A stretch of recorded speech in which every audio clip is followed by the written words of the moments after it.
O aval pode ser prestado por mandatário. O que é mandatário? Procurador. Um procurador pode prestar aval? Se a minha sogra me passa uma procuração pública dizendo assim, eu, fulano de tal, constituo meu bastante procurador, Guilherme Castro Cabral, CPF, identidade, podendo fazer isso, aquilo, aquilo outro, podendo fazer, enfim, praticar todo e qualquer ato no mundo civil, no mundo jurídico, todo e qualquer ato. Pergunto, eu, Cabral, posso avalizar em nome da minha sogra? Não posso. Para eu poder avalizar em nome do mandante, tem que estar expresso na procuração, podendo prestar aval. Da mesma forma, o dono do Procurso, o Roberto Sazak, pode prestar aval pelo Procurso? Ele vai lá e assina em nome do Procurso? O Roberto Sazak vai pegar um empréstimo para ele, pessoa física.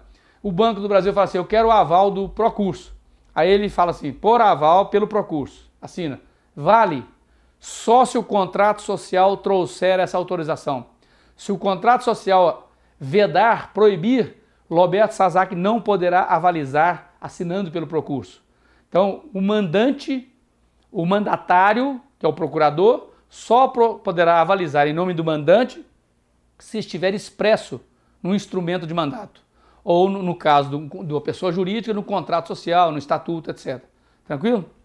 Se eu avalizar em nome da minha sogra, colocar lá, por procuração, por aval, por procuração, Guilherme Cabral, e depois se descobre que eu não tinha autorização, eu responderei sozinho como avalista.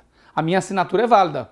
Aquele que avalize, se o Roberto Sazak avalizar em nome do Procurso, por aval em nome do Procurso, assina. E depois se descobre que o contrato social não permitia que ele avalizasse pelo Procurso, ainda assim ele será executado, ele, pessoa física, como avalista. A assinatura dele é válida.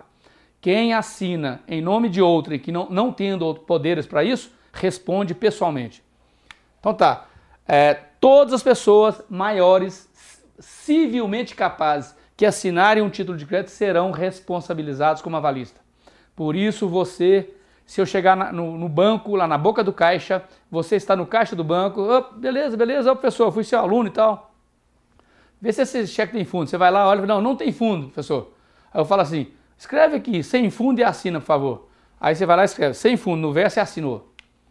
A partir do momento que você colocou a sua assinatura no cheque, você é avalista. Se eu quiser sair dali agora e executar você, eu posso executar você. Portanto, quem coloca a sua assinatura, a sua rubrica em um título de crédito, de duas uma, avalista consciente ou um grande ingênuo. Não tem outra saída. Portanto, jamais escreva seu nome ou ponha a sua rubrica em um título de crédito, a não ser que você queira ser avalista. Bom, aval em preto e aval em branco. O que é um aval em preto? O que é um aval em branco? Vamos lá.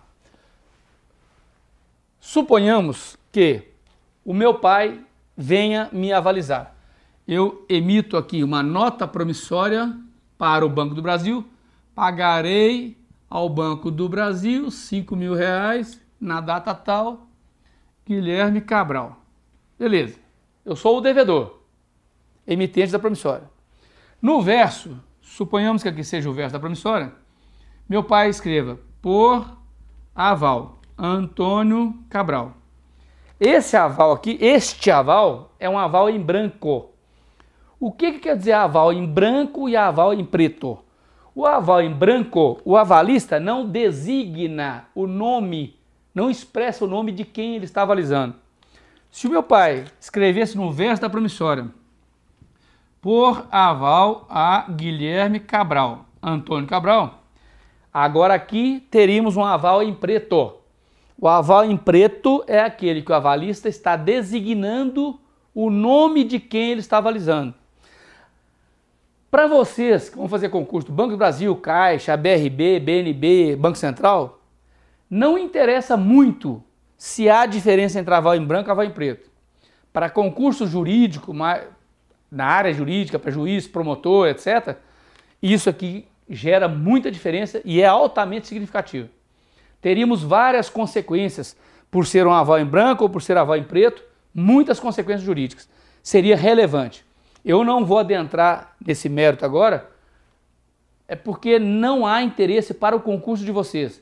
Podem ficar tranquilos que eles não vão pedir as consequências de ser aval em branco ou em preto. para todos os efeitos legais, para o nosso concurso, o aval em branco e o aval em preto tem o mesmo significado, tem a mesma consequência jurídica para o nosso concurso, e os avalistas, tanto em preto quanto em branco, são tão responsáveis um quanto o outro. É irrelevante. Mas para a prova, teoricamente, pode cair. Fulano, senhor Antônio Cabral, avalizou Guilherme Cabral, escrevendo por aval a Guilherme Cabral. Podemos dizer que trata-se de um aval em branco. Mentira. Aval em preto. Se ele designou o nome do avalizado, aval em preto. Se ele não designa o nome do avalizado, aval em branco. Aval parcial. Agora vem uma questão de prova. Aval parcial é importantíssimo, muito importante. Houve uma mudança significativa com o novo Código Civil de 2002. O Código Civil de 2002, ele traz no artigo 897, ele traz 897, no parágrafo único, ele diz assim: é vedado o aval parcial. Vedado quer dizer proibido. O que quer dizer é vedado o aval parcial? Ele está querendo dizer que se eu tenho um título de crédito, suponhamos que a quantia seja de R$2.000. Guilherme Cabral foi lá e assinou. O avalista vem e escreve assim, quer ver? Avalizo 50%. Assinou. Isso vale? Ele está avalizando só parte, só metade. Vale? Pelo Código Civil não vale. O Código Civil diz expressamente, é vedado o aval parcial. Ou seja, quem avaliza, avaliza tudo ou não avaliza nada. Não tem outro jeito. Tá? Isso é o que diz o Código Civil. Mas, veja bem o que diz o artigo 897 do Código Civil.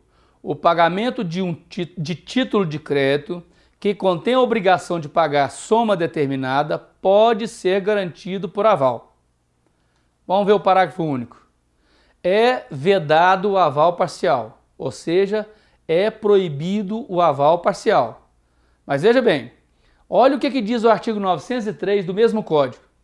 Salvo disposição diversa em lei especial, regem-se os títulos de crédito pelo disposto neste Código. Veja bem, salvo disposição diversa, contrária, diferente, em lei especial. Apesar do Código Civil falar que não se admite aval parcial, o próprio Código Civil diz que se houver uma lei especial dizendo outra coisa, vale a lei especial. Salvo, ressalvado, se tiver uma lei especial dizendo o contrário, vale a lei especial. Só vale o Código Civil, os títulos de crédito só serão regidos pelo Código Civil se não houver uma lei especial. Tranquilo? Então vamos para a lei especial. LUG, Lei Uniforme de Genebra. O pagamento de uma letra de câmbio pode ser no todo ou em parte garantido por aval. Lei Uniforme de Genebra. O pagamento de uma nota promissória pode ser no todo ou em parte garantido por aval. Lei Uniforme de Genebra. O pagamento de um cheque pode ser garantido no todo ou em parte do seu valor por um aval. Conclusão que chegamos. Chegamos ao seguinte para o concurso, fiquem atentos. Apesar do Código Civil dizer expressamente que não é possível aval parcial, para a prova de vocês, do Banco do Brasil vai cair letra de câmbio, em outros concursos bancários pode cair cheque, nota promissória. Veja que a Lei Uniforme de Genebra, a LUG, Lei Uniforme de Genebra, ela trata do cheque, da letra de câmbio e da nota promissória. Não trata da duplicata. A duplicata é uma lei brasileira específica. A Lei Uniforme de Genebra diz que tanto o cheque, quanto a letra de câmbio, quanto a nota promissória podem ser garantidos no todo ou em parte por aval. Portanto, esse parágrafo único do 897 não se aplica a esses três títulos de crédito. Se cair na prova, o cheque não pode ser garantido por aval parcialmente, falso. Letra de câmbio não pode ser garantida parcialmente por aval, falso. Nota promissória, falso. Tanto a nota promissória, quanto o cheque, quanto a letra de câmbio podem ser garantidos no todo ou em parte do seu valor por aval. Portanto, sendo uma nota promissória, se Antônio Cabral escrever avalizo somente 50%, está valendo. O credor só poderá executá-la em R$1.000, apesar de ser de 2.000. Tranquilo? Fechado então? A duplicata, que não cai na prova do Banco do Brasil, mas pode cair em outros concursos, Caixa, por exemplo, já caiu. A lei da duplicata diz: a duplicata pode ser garantida por aval, ponto. A lei da duplicata não diz que ela pode ser garantida parcialmente. Como a lei da duplicata é omissa, não fala isso, vale o Código Civil. Portanto, a duplicata não pode ser garantida parcialmente por aval. Tranquilo? Benefício de ordem. O que é benefício de ordem? Cai muito em prova. O benefício de ordem existe para a fiança, não existe para o aval. Questão de prova. O que é o benefício de ordem? Eu vou dar dois exemplos, traçando um paralelo. Nós temos aqui uma nota promissória, temos aqui a avalista 1 e a avalista 2. Nós temos outra nota promissória, temos a avalista 1 e a avalista 2. Aqui nós temos devedor. Aqui nós temos um contrato, devedor do contrato, temos o fiador 1, fiador 2. Aqui nós temos outro contrato, devedor, fiador 1, fiador 2. Veja bem, nós temos dois avalistas a um mesmo devedor. Aqui nós temos o avalista 1 está avalizando o devedor. A avalista 2 está avalizando o avalista 1. Pode aval de aval? Pode. Aval de aval. Por aval ao devedor, por aval ao avalista. Fiança 1, fiança 2, mesmo contrato. Fiador de fiador. O fiador 2 está afiançando o fiador 1 e o fiador 1 está afiançando o devedor. O que é o benefício de ordem? Então nós vamos lembrar uma coisa. Aqui no aval, existe uma coisa chamada solidariedade. Aqui na fiança, existe uma coisa chamada subsidiariedade. Então, ó, solidariedade, eu vou fazer um trocadilho, quer dizer que todos os envolvidos respondem sozinhos pela dívida.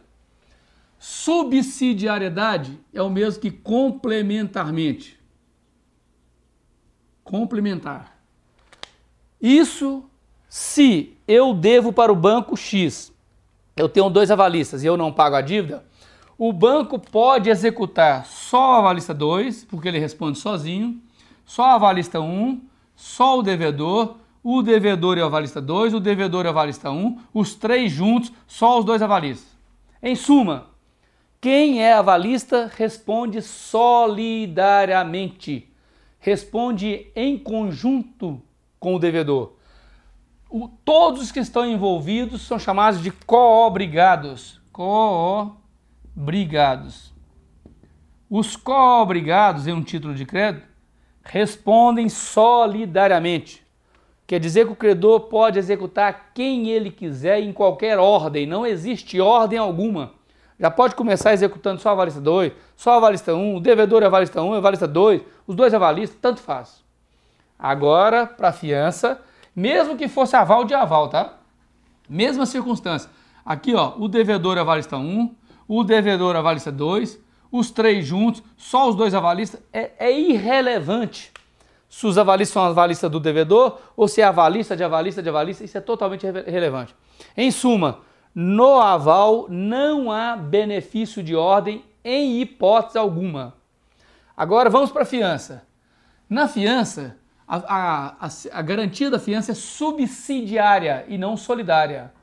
Portanto, os fiadores respondem só complementarmente. Por isso, o devedor não pode executar os fiadores antes de executar o devedor. Primeiro executa o devedor principal, penhora os bens dele, leiloa. Se ainda restar dívida, agora só aí pode executar os fiadores, complementarmente, ou seja, obedecendo a ordem. Os fiadores, a regra é que eles têm o benefício de ordem, coisa que não existe no aval, nunca, não tem exceção. Os fiadores, fiador de fiador, o credor teria que executar o devedor primeiro, penhorar os bens, ir a leilão, vender, apurou, falta, ainda tem dívida, tem. Agora ele tem que ir no fiador 1 primeiro, só depois do fiador, existe uma ordem. O fiador 2 tem o benefício de ordem, ou o benefício da ordem. Tranquilo? Esta é a regra. Outra pegadinha boa de prova é o seguinte: os fiadores, eles são solidários entre si. Então, depois que o credor executou o devedor, agora, se ainda resta dívida, sendo os dois fiadores do devedor, em conjunto, ou fiança comum, agora o credor pode executar só o fiador 2, só um ou os dois juntos. Veja bem, cuidado. Eles são solidários entre si. Eles não são solidários com o devedor principal. O aval não. O aval são todos solidários entre si, sempre.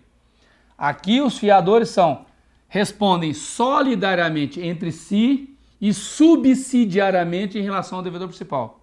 Nesse caso aqui de baixo, eles não são solidários entre si. Nenhum é solidário com nenhum. Tem que ter essa ordem. Esta é a regra da fiança. Pode acontecer de o fiador abrir mão do benefício de ordem? Pode, a lei prevê. A regra é que a fiança é subsidiária. Mas se o fiador escrever no contrato fiança solidária, se estiver expresso fiança solidária, nesse momento os fiadores estão abrindo mão do benefício de ordem. Aí, se colocar na prova assim, a fiança, seja ela solidária ou não, sempre terá benefício de ordem. Falso. Se a fiança tiver fiança solidária, não terão benefício de ordem. A regra, se falar fiança, automaticamente você vai lembrar da subsidiariedade. Mas se for fiança solidária, eles abriram mão da subsidiariedade, agora eles respondem solidariamente, tal qual o avalista. Tranquilo? Benefício de ordem? Tranquilo. Prossigamos então. Eu vou mostrar um quadro aí que traz o desenho do aval. Solidariedade de direito comum, solidariedade de direito bancário. Aval simultâneo, aval sucessivo. Aval simultâneo, dois avalistas estão avalizando o mesmo avalizado. Aval sucessivo, um avalista, o avalista 2 é a avalista do avalista 1, que é a avalista do avalizado. Nesse caso de avalista é irrelevante. Todos respondem solidariamente. O credor pode executar o avalizado sozinho, o avalista 1 sozinho, 2 sozinho, os três juntos, 2 a 2, idem para o quadro da direita.